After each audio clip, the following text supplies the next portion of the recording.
നഗരത്തിലെ പ്രധാന പൊതുജനാരോഗ്യ കേന്ദ്രങ്ങളിലൊന്നായ പേരൂർക്കര ESI ആശുപത്രിയിൽ ഡോക്ടർമാർ തമ്മിലുള്ള അസ്വാരസ്യങ്ങളെ തുടർന്ന് ശസ്ത്രക്രിയകൾ മുടങ്ങിയിട്ട് 5 ദിവസം പിന്നിടുന്നു. സാധാരണക്കാരായ നൂറുകണക്കിന് രോഗികൾ ആശ്രയിക്കുന്ന ഈ തൊഴിൽ വകുപ്പിന് കീഴിലുള്ള ആശുപത്രിയിൽ നിലവിൽ ഭരണപരമായ അനിശ്ചിതത്വമാണ് നിലനിൽക്കുന്നത്. 2 ദിവസത്തിനകം പ്രശ്നങ്ങൾ പരിഹരിച്ച് ശസ്ത്രക്രിയ വിഭാഗം സാധാരണ നിലയിലാകുമെന്ന് തൊഴിൽ മന്ത്രി നൽകിയ ഉറപ്പ് പാലിക്കപ്പെടാത്തത് രോഗികളെയും അവരുടെ ബന്ധുക്കളെയും ഒരുപോലെ പ്രതിഷേധത്തിലാക്കിയിരിക്കുകയാണ്. ആശുപത്രിയിലെ ശസ്ത്രക്രിയ വിഭാഗം മേധാവി സർജൻ ഡോക്ടർ KG ഗണേഷും അനസ്തേഷ്യ വിഭാഗത്തിലെ ഡോക്ടർ ബിനിൽ കുമാറും തമ്മിലുണ്ടായ തർക്കമാണ് നാടകീയമായ സംഭവ വികാസങ്ങളിലേക്ക് നയിച്ചത്.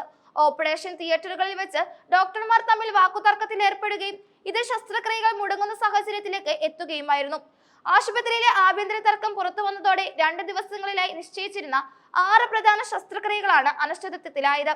ഇതിൽ ഹെർണിയ, അപ്പൻഡിക്സ് തുടങ്ങിയ അസുഖങ്ങൾക്കായി ദിവസങ്ങളോളം കാത്തിരിക്കുന്ന രോഗികൾക്ക് തിയേറ്ററിന് മുന്നിലെത്തിയ ശേഷം മടങ്ങേണ്ടി വന്നത് വലിയ വാർത്തയായിരുന്നു.